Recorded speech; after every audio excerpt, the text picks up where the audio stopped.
अच्छी और सच्ची खबरों में सबसे पहले बात करेंगे भारत अमेरिका के बीच हुए अहम समझौतों की। प्रधानमंत्री नरेंद्र मोदी के अमेरिका दौरे पर दोनों देशों के बीच रक्षा से लेकर अंतरिक्ष तक, रेलवे से लेकर फाइटर जेट्स तक के इंजन को लेकर कई अहम करार हुए हैं। ये करार आने वाले वक्त में या आने वाले सालों की बात करें तो भारत को एक विकसित राष्ट्र बनाने में मदद करेंगे। व्हाइट हाउस के ओवल ऑफिस में प्रधानमंत्री नरेंद्र मोदी और अमेरिकी राष्ट्रपति जो बाइडेन के बीच हुई बैठक में एक के बाद एक इन समझौतों पर मुहर लगी है। और तो और प्रधानमंत्री नरेंद्र मोदी ने दिग्गज अमेरिकी कंपनियों के सीईओज के साथ बैठक कर उन्हें भारत में निवेश के लिए आमंत्रित किया। मौजूदा चुनौतियों को देखते हुए इन समझौतों की कितनी अहमियत है, हम ये एक्सपर्ट्स के जरिए जानेंगे, लेकिन पहले ये रिपोर्ट देखिए।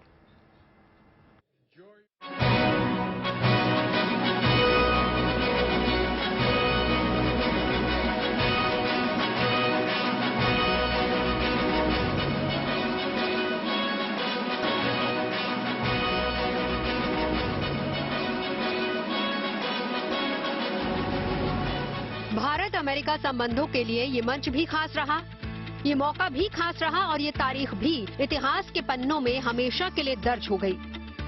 राजकीय दौरे पर प्रधानमंत्री मोदी मेहमान बनकर जब व्हाइट हाउस पहुंचे तो अमेरिकी राष्ट्रपति जो बाइडेन ने मोदी की मेहमान नवाजी में कोई कोर कसर नहीं छोड़ी। व्हाइट हाउस से आई ये तस्वीरें इसी बात की गवाही दे रही हैं। दुनिया में चुनिंदा नेता ही हैं जिनका व्हाइट हाउस में इस तरह का सम्मान और सत्कार किया गया।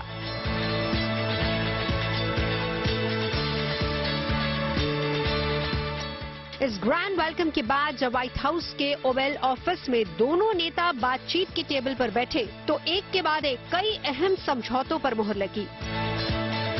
इनमें सबसे अहम रही डिफेंस डील।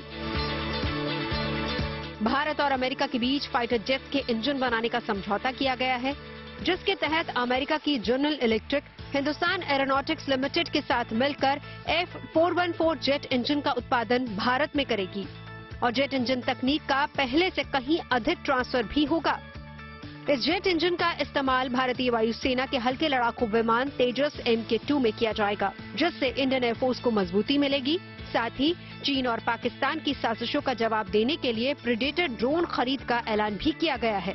करीब 29,000 करोड़ रुपए के इस सौदे से भारत को 30 लड़ाकू ड्रोन्स मिलने वाले हैं। भारत और अमेरिका के बीच करीबी रक्षा सहयोग हमारे आपसी विश्वास और साझा रणनीतिक प्राथमिकताओं का प्रतीक है। पुराने समय के बायर सेलर्स रिलेशनशिप पीछे छोड़कर आज हम ट्रांसफर ऑफ टेक्नोलॉजी, को डेवलपमेंट और को प्रोडक्शन की तरफ बढ़ चुके हैं। जनरल इलेक्ट्रिक द्वारा भारत में टेक्नोलॉजी ट्रांसफर के माध्यम से इंजन बनाने का निर्णय एक लैंडमार्क एग्रीमेंट है। इससे दोनों देशों में रोजगार के नए अवसर भी खुलेंगे। यह आने वाले समय में हमारे रक्षा सहयोग को एक नया स्वरूप देगा।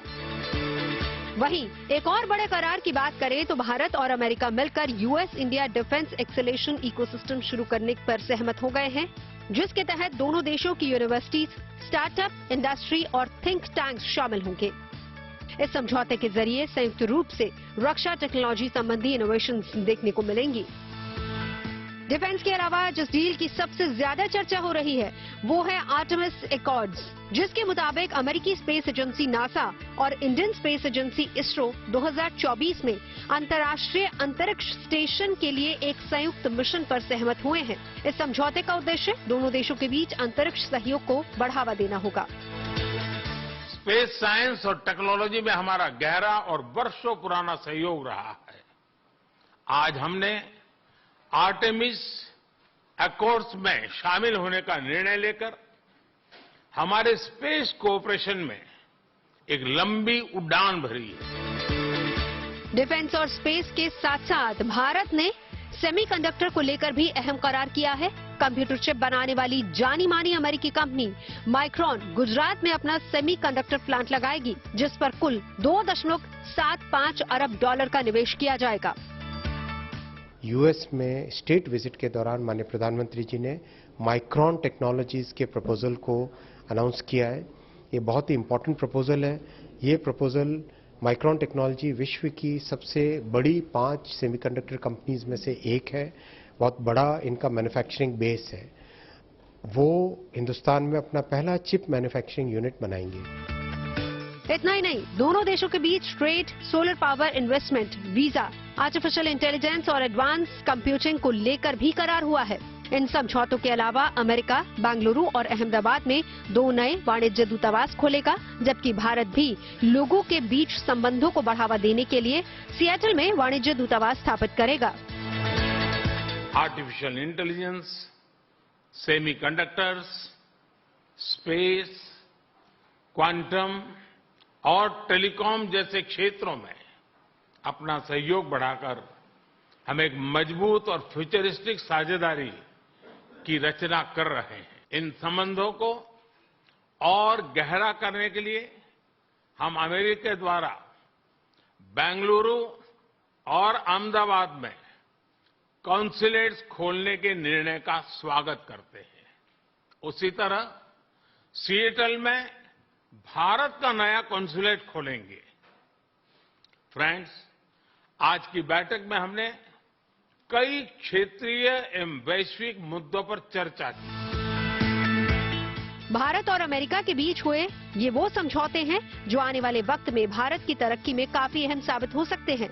वहीं अमेरिका के लिए भी ये समझौते उसे कई मोर्चों पर मजबूती देंगे। अमेरिका से गीता मोहन के साथ bureau report, good news today. और इस रिपोर्ट को देखने के बाद अब हम एक्सपर्ट्स के जरिए जानते हैं कि इन समझौतों के जरिए भारत की स्थिति कितनी मजबूत हुई है। अगले 30-40 साल में जो नेक्स्ट जनरेशन टेक्नोलॉजीज है, जैसे जहां पे इन्वेस्टमेंट्स होने वाले हैं, artificial intelligence, semiconductor, space, telecom, quantum computing, इन सारे चीजों में अगर अमेरिका इंडिया का हाथ थामता है और दोनों मिलके कोऑपरेशन कर रहा है, तो इसका मतलब है कि इंडिया का वर्कफोर्स, अमेरिका का कैपिटल और इंडिया का मार्केट, कंबाइंड मार्केट, ये एक बहुत बड़ा रोल प्ले करने वाला है। आज तो दोस्ती बराबरी की है। एक टाइम था कि इंडिया को जो भी दिया जाएगा इंडिया ले लेता था, आज वो नहीं है। इंडिया आज चूज करता है, इंडिया चुनता है कि कौन से टेक्नोलॉजी हम लेंगे। ऐसा नहीं कि हर चीज ले रहा है। तो भारतवर्ष ये भी बोल रहा है, प्राइम मिनिस्टर ने बोल दिया आत्मनिर्भर भारत बनेगा, हम हर टाइम इंपोर्ट नहीं करेंगे। और अगर अमेरिका से भी कोई चीज लिया जा रहा है तो transfer of technology is must, चाहे वो 60-70%, और अमेरिका का प्रोडक्ट इंडिया में बनाना पड़ेगा। आज जो भारत का जिस प्रकार से कद बढ़ रहा है और जिस प्रकार से भारत की इकॉनमी आज 5वें नंबर पर है और बहुत जल्दी 3रे नंबर तक आ सकती है, और साथ ही साथ जो भारत ने प्रूव किया है अपनी एक रिजॉल्व, एक आक्रामक क्षमता, एक प्रोएक्टिवनेस चाइना के खिलाफ, पाकिस्तान के खिलाफ, चाहे वो स्ट्रेटेजिक स्ट्राइक रहे हो, चाहे गलवान रहा हो या चाइना का पर इकोनॉमिक सैंक्शन लगाए, हमने उनसे इंपोर्ट कम किया, ये सब बातें अमेरिका देख रहा है, समझ रहा है कि आज भारत एक ऐसी शक्ति है जिसके ऊपर वो भरोसा कर सकते हैं और भारत एक ऐसी शक्ति है जो उनका एक अच्छा स्ट्रेटेजिक पार्टनर बन सकता है। आज कहानी बदली हो रही है। पहले खाली हम रशिया पे डिपेंडेंट थे, अब रशिया में 62% से घटकर 42% आ गया। यानी कि हम नेशनल इंटरेस्ट को, जहां से हमें अच्छा सामान मिलता है, जहां से सही जो हमारी जरूरत को मीट करता है, हम उस हिसाब से सामान लेते हैं। चलिए बढ़ते हैं आगे, बात मौसम की कर लेते हैं। देश में मानसून को आए कई दिन गुजर चुके हैं, लेकिन अभी भी देश के कुछ राज्यों में लोग गर्मी से बेहाल हैं। लेकिन ऐसे लोगों के लिए मौसम विभाग की तरफ से गुड न्यूज आई है और मौसम विभाग के मुताबिक आने वाले 5 दिनों में देश के कई हिस्सों में बारिश देखने को मिल सकती है, जिसके बाद गर्मी की तपिश कम होगी और लोगों को राहत महसूस होगी। मौसम विभाग की यह भविष्यवाणी कुछ राज्यों में सच साबित भी होने लगी है। कहीं मानसून के बादल बरस रहे हैं तो कहीं प्री मानसून बारिश होने लगी है।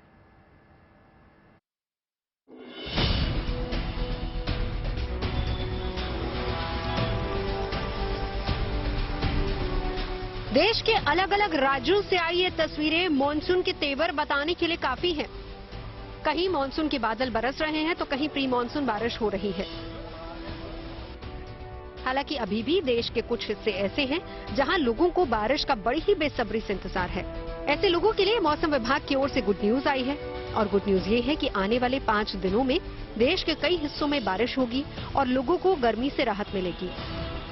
देखा जाए तो मानसून झारखंड, बिहार के कुछ हिस्सों, उड़ीसा के कुछ हिस्सों, पश्चिमी बंगाल के कुछ हिस्सों से होते हुए अब पूर्वी उत्तर प्रदेश से प्रवेश कर रहा है। तो ऐसे में ये माना जा रहा है कि अगले 48 घंटों में पूरे उत्तर प्रदेश में अनुकूल स्थितियां मानसून के लिए बन रही हैं।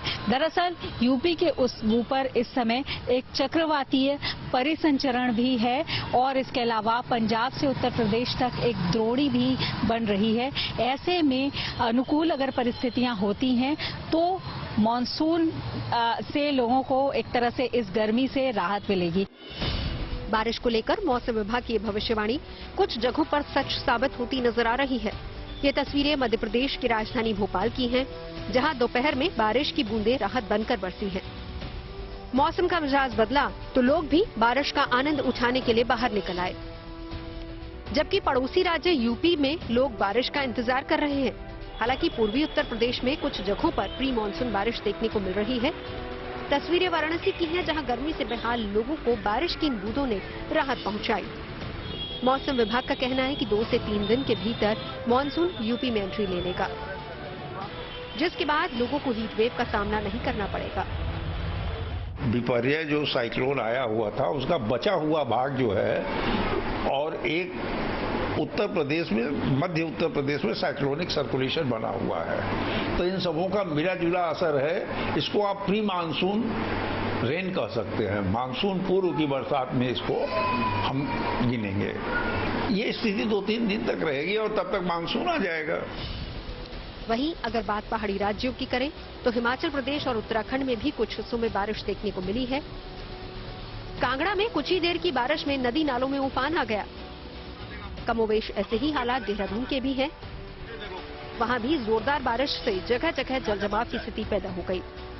मौसम विभाग का अनुमान है कि 25 जून तक राज्य में तेज हवाओं के साथ बारिश हो सकती है, जिसे देखते हुए मौसम विभाग ने ऑरेंज अलर्ट जारी किया है। तो जो मैंने आप कही है कि जो एक्टिविटी बढ़ने की अगर बात है तो 24 तारीख से बढ़ेगी। 24-25 में जो है जो अच्छी रेंज है वो पूरे प्रदेश में मिलनी शुरू हो जाएंगी। उधर देश के दक्षिणी और पश्चिमी राज्यों में मानसून का असर दिखना शुरू हो गया है। तमिलनाडु से लेकर महाराष्ट्र के चंद्रपुर तक मानसून की बारिश ने लोगों को भिगोकर सराबोर कर दिया। हालांकि अभी मानसून की चाल थोड़ी धीमी जरूर है, लेकिन अनुमान ये लगाया जा रहा है कि जल्दी ही ये रफ्तार पकड़ेगा और देश के बाकी बचे हिस्सों में भी अपनी दस्तक से लोगों को राहत पहुंचाएगा। लखनऊ से शिल्पी सेन, वाराणसी से रौनक जायसवाल और देहरादून से अंकित शर्मा के साथ bureau report, good news today.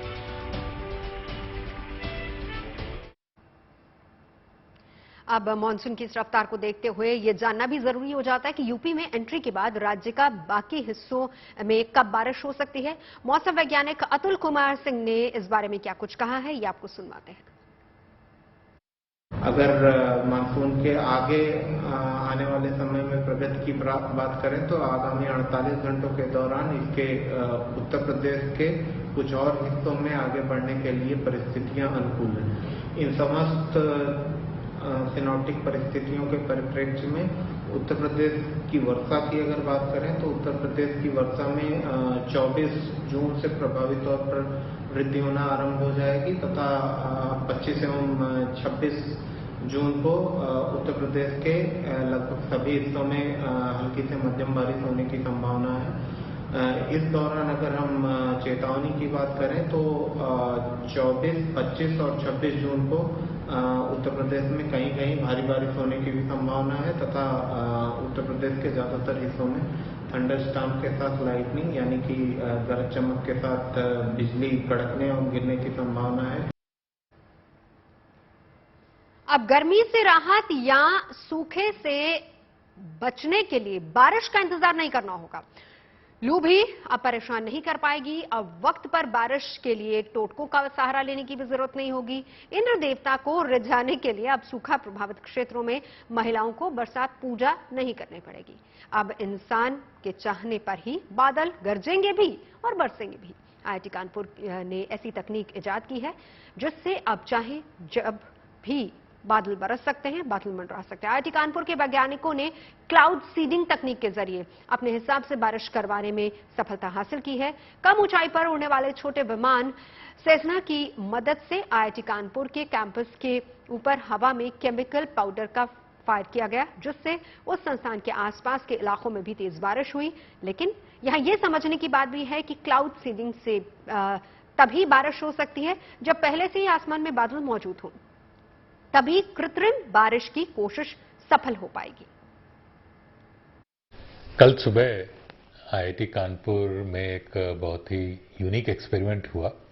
इसमें हमारे पास जो सेस्ना एयरक्राफ्ट है, इसमें एक क्लाउड सीडिंग का अटैचमेंट लगा के फ्लाइट की गई और फ्लाइट के दौरान क्लाउड सीडिंग के लिए एक फ्लेयर्स का प्रयोग होता है, उसको फायर भी किया गया और जो कि पूरा सक्सेसफुल हुआ। लेकिन ये एक्सपेरिमेंट क्योंकि सक्सेसफुल रहा है, इसका अर्थ ये है कि यदि भविष्य में क्लाउड सीडिंग की आवश्यकता पड़ी तो हमारे पास इस पूरा तैयारी रहेगी कि इसका हम प्रयास कर सकें। इसके लिए हम पिछले कई सालों से प्रयासरत हैं।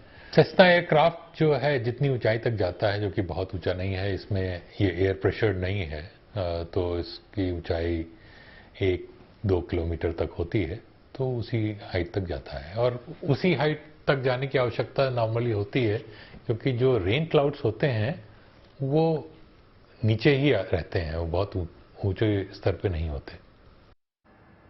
2017 से आईआईटी कानपुर में इस प्रोजेक्ट को लेकर काम चल रहा है। हालांकि कोविड महामारी की वजह से क्लाउड सीडिंग का ट्रायल करीब 2 साल से ज्यादा वक्त के लिए टल गया था, क्योंकि क्लाउड सीडिंग के परीक्षण के लिए अमेरिका से कुछ उपकरण आने वाले थे जो महामारी की वजह से वक्त पर नहीं आ पाए। पिछले कई सालों से प्रयासरत हैं। अमेरिका से स्पेशल इंस्ट्रूमेंट अटैचमेंट्स भी मंगवाए गए जो कि कोविड के कारण 2 सालों तक नहीं आ पाए।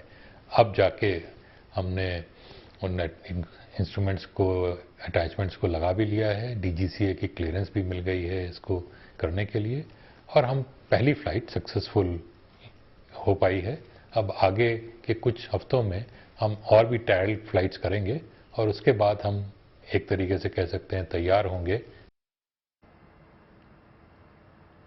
क्लाउड सीडिंग तकनीक वैसे नई नहीं है, लेकिन भारत में पहली बार इसका सफल परीक्षण हुआ है। क्लाउड सीडिंग तकनीक है क्या? कृत्रिम बारिश की यह प्रक्रिया पिछले 60 से 70 सालों से उपयोग में लाई जा रही है। साल 1947 में ऑस्ट्रेलिया के बर्थसवर्थ में पहली बार क्लाउड सीडिंग तकनीक से जुड़ा प्रयोग किया गया था। तब वहां इसे जनरल इलेक्ट्रिक लैब ने अंजाम दिया था। 60 या 70 के दशक में सूखे की समस्या से बचने के लिए अमेरिका में भी कई बार कृत्रिम बारिश का इस्तेमाल किया गया। हालांकि बाद में सूखे की परेशानी कम होने की वजह से वहां इस तकनीक का इस्तेमाल कम होता चला गया। लेकिन क्लाउड सीडिंग तकनीक साल 2008 में ही सबसे ज्यादा सुर्खियों में रही, जब चीन ने आज से करीब 15 साल पहले क्लाउड सीडिंग टेक्नोलॉजी का पहली बार इस्तेमाल किया था। आपको याद होगा, बीजिंग ओलंपिक से ठीक पहले मौसम साफ करने के लिए उसकी तरफ से कृत्रिम बारिश करवाई गई थी और इसके लिए चीन की तरफ से अपने हिस्से के आसमान में 21 से ज्यादा रॉकेट एक साथ दागे गए थे ताकि ओलंपिक्स के आगाज से पहले ही बारिश हो जाए और ओलंपिक्स के पूरे कार्यक्रम के दौरान मौसम पूरी तरह से साफ रहे। तब से लेकर अब तक चीन के अलावा अमेरिका समेत कई देश बारिश के लिए क्लाउड सीडिंग तकनीक का इस्तेमाल कर चुके हैं। साल 2008 में बड़े पैमाने पर इसका प्रयोग चीन में हुआ था। दूसरे देशों को चीन ने पछाड़ दिया था। तब से ही चीन क्लाउड सीडिंग तकनीक का इस्तेमाल धड़ल्ले से करता आ रहा है। वर्ल्ड मेट्रोलॉजिकल ऑर्गेनाइजेशन की एक रिपोर्ट के मुताबिक दुनिया के 56 देश क्लाउड सीडिंग का प्रयोग कर रहे हैं और इस तरह की कोशिश साल 2018 में भारत में शुरू हुई थी। अब आईआईटी कानपुर के ही वैज्ञानिकों की तरफ से दिल्ली में वायु प्रदूषण की गंभीर हालत से निपटने के लिए कृत्रिम बारिश यानी कि आर्टिफिशियल रेन करवाने की व्यवस्था की गई थी। इसके लिए कानपुर आईआईटी की तरफ से इसरो से विमान भी हासिल कर लिया गया था, लेकिन क्लाउड सीडिंग के लिए तब मौसम ने साथ नहीं दिया, जिसकी वजह से कृत्रिम बारिश नहीं करवाई जा सकी। मानसून से पहले और उसके दौरान कृत्रिम बारिश कराना आसान होता है, लेकिन सर्दियों के मौसम में क्लाउड सीडिंग तकनीक के जरिए आर्टिफिशियल बारिश आसान नहीं हो पाती, क्योंकि इस दौरान बादलों में नमी की मात्रा ज्यादा नहीं होती। फिर भी क्लाउड सीडिंग का बहुत फायदा है। लू के थपेड़ों से निजात पाने के अलावा कृषि और वायु प्रदूषण से भी छुटकारा मिलता है और इसके अलावा देश की सभी नदियों के जलस्तर को भी मेंटेन करने में फायदा हो सकता है। सिर्फ इतना ही नहीं, बल्कि सर्दी के मौसम में घने कोहरे तक को निपटाने में भी ये तकनीक काफी हद तक कारगर साबित हो सकती है। हालांकि इस बात से इनकार भी नहीं किया जा सकता कि 5000 फुट की ऊंचाई पर विमान के जरिए क्लाउड सीडिंग की यह प्रक्रिया सस्ती नहीं है, लेकिन फिर भी सूखे की बढ़ती समस्या के बीच बड़े पैमाने पर इस्तेमाल होने पर क्लाउड सीडिंग भारत के लिए वरदान साबित हो सकती है, जो एक कृषि प्रधान देश है और कृषि के लिए उसका ज्यादातर हिस्सा मानसून की बारिश पर ही निर्भर होता है। जल शक्ति मंत्रालय के अगर हम आंकड़ों पर गौर करें तो देश का लगभग 68% हिस्सा सूखे से ग्रसित है। सरकारी आंकड़े बताते हैं कि भारत के 35% क्षेत्रों में 750 मिलीमीटर से 1125 मिलीमीटर तक बारिश होती है, जबकि 33% इलाकों में 750 मिलीमीटर से भी कम वर्षा होती है। जब किसी इलाके में बारिश की कमी 26% से 50% के बीच हो जाती है तो उसे सामान्य सूखा मान लिया जाता है, और अगर बारिश की कमी 50% से अधिक है तो इसे गंभीर सूखे की श्रेणी में रखा जाता है। तो ऐसे में जब बारिश नहीं होती है, फसलें खराब होती हैं। फसलों के खराब होने से अनाज की समस्या पैदा होती है, जिससे भूखमरी और अकाल का खतरा मंडराता है। भारत में सूखे से सबसे अधिक प्रभावित क्षेत्र हैं राजस्थान, महाराष्ट्र, कर्नाटक और मध्य प्रदेश। इसके अलावा गुजरात, उत्तर प्रदेश, झारखंड, ओडिशा, तमिलनाडु के कुछ इलाकों में भी सूखा पड़ता है। भारत में सूखे की सबसे अहम वजह है मानसून के दौरान कम बारिश का होना। अगर मानसून 10 से 20 दिनों की देरी से आता है तब भी सूखा पड़ता है। इसके अलावा देश में कुछ इलाके ऐसे हैं जहां पर ज्यादा बारिश होती है और कुछ इलाके ऐसे हैं जहां पर बारिश कम होती है और बारिश भी सूखे की एक बड़ी वजह मानी जाती है। तो ऐसे में क्लाउड सीडिंग से जुड़ी वैज्ञानिक प्रक्रिया सूखाग्रस्त इलाकों में रहने वाली आबादी के लिए किसी वरदान से कम नहीं है। खबरें सच्ची होनी चाहिए, अच्छी खुद ब खुद लगती हैं। Navjot Randhawa signing off. आप सुनते रहिए गुड न्यूज और देखते रहिए गुड न्यूज टुडे।